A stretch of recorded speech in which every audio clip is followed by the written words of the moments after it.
ನನ್ನ ಹೆಸರು ಗುರುಪ್ರಸಾದ್ ಕೆ ಅಂತ. ನಾನು ಇಂಜಿನಿಯರಿಂಗ್ ಮುಗಿಸಿದ್ದು ಜಿಎಂ ಇನ್ಸ್ಟಿಟ್ಯೂಟ್ ಆಫ್ ಟೆಕ್ನಾಲಜಿ ದಾವಣಗೆರೆಯಿಂದ. ನನಗೆ ಎಮರ್ಜಿ ಬಗ್ಗೆ ಗೊತ್ತಾಗಿದ್ದು ನಮ್ಮ ಸೀನಿಯರ್ ಇಂದ ಥ್ರೂ ಲಿಂಕ್ಡ್ಇನ್. ಅವ್ರು ಹೇಳಿದ್ರು ಎಮರ್ಜಿನಲ್ಲಿ ಟೆಕ್ನಿಕಲ್ ಟ್ರೈನಿಂಗ್ ತುಂಬಾ ಚೆನ್ನಾಗಿದೆ, ಸ್ಕಿಲ್ ಡೆವಲಪ್ಮೆಂಟ್ ತುಂಬಾ ಚೆನ್ನಾಗಿದೆ. ಸೊ ಎಮರ್ಜಿನಲ್ಲಿ ಸ್ಕಿಲ್ ಡೆವಲಪ್ಮೆಂಟ್ ಆದ್ರೆ ಒಳ್ಳೆ ಕೋರ್ ಕಂಪನಿ ಸಿಗುತ್ತೆ ಅಂದ್ರು. ಅದು ಒಪಿನಿಯನ್ ಮೇಲೆ ಎಮರ್ಜಿ ಸೇರಿದೆ. ಎಮರ್ಜಿನಲ್ಲಿ ತುಂಬಾ ಟ್ರೈನರ್ಸ್, ಲ್ಯಾಬ್ ಮೆಂಟರ್ಸ್ ಆಗಿರ್ಬೋದು, ಕ್ಲಾಸ್ ಮೆಂಟರ್ಸ್ ಆಗಿರ್ಬೋದು ತುಂಬಾ ಚೆನ್ನಾಗಿದ್ದಾರೆ. ಇಲ್ಲಿ ನಮಗೆ from the scratch to advance ಎಲ್ಲ ಟ್ರೈನಿಂಗ್ ತುಂಬಾ ಚೆನ್ನಾಗಿ ಸಿಗುತ್ತೆ. ಸೊ ಪ್ರತಿ ಈಚ್ ಮಾಡ್ಯೂಲ್ಗೂ ಪ್ರಾಜೆಕ್ಟ್ಸ್ ಇರ್ತವೆ. 1, 2, 3 ಪ್ರಾಜೆಕ್ಟ್ಸ್ ಇನ್ಕ್ರೀಸ್ ಮಾಡ್ಬೋದು. ಡಿಪೆಂಡ್ಸ್ ಆನ್ ನಮ್ಮ ಎಬಿಲಿಟಿ ಮೇಲೆ ಎಲ್ಲ ಟ್ರೈನಿಂಗ್ ಮಾಡ್ತಾರೆ. ಸೊ ಆ ತರ ಟ್ರೈನಿಂಗ್ ತಗೊಳೋದ್ರಿಂದ ನಾವು ಇಂಡಸ್ಟ್ರಿನಲ್ಲಿ ಚೆನ್ನಾಗಿ ಇಂಟರ್ವ್ಯೂ ಕ್ರಾಕ್ ಮಾಡೋಕ್ಕೆ ತುಂಬಾ ಹೆಲ್ಪ್ ಆಗುತ್ತೆ. ನಾನು ಆ ತರ ಎಲ್ಲ ಟ್ರೈನಿಂಗ್ ತಗೊಂಡು ನಾನು LNT ಇಂಟರ್ವ್ಯೂ ಅಟೆಂಡ್ ಮಾಡಿದ್ಮೇಲೆ ಇಂಟರ್ವ್ಯೂ ನಲ್ಲಿ ಅವರು ಕೋರ್ ಕಾನ್ಸೆಪ್ಟ್ಸ್ ಲೈಕ್ ಪ್ರಾಜೆಕ್ಟ್ ಬಗ್ಗೆ ಕೇಳಿದ್ರು, ಎಮರ್ಜಿ ಪ್ರಾಜೆಕ್ಟ್ ಬಗ್ಗೆ ಕೇಳಿದ್ರು, ಆಮೇಲೆ ಸಿ ಪ್ರೋಗ್ರಾಮಿಂಗ್ ಬಗ್ಗೆ ಕೇಳಿದ್ರು.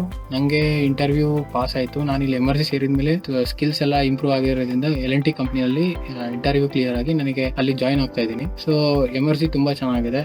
I would like to thanks to all Emergy team and class mentors, lab mentors. Thank you very much ಎಮರ್ಜಿ.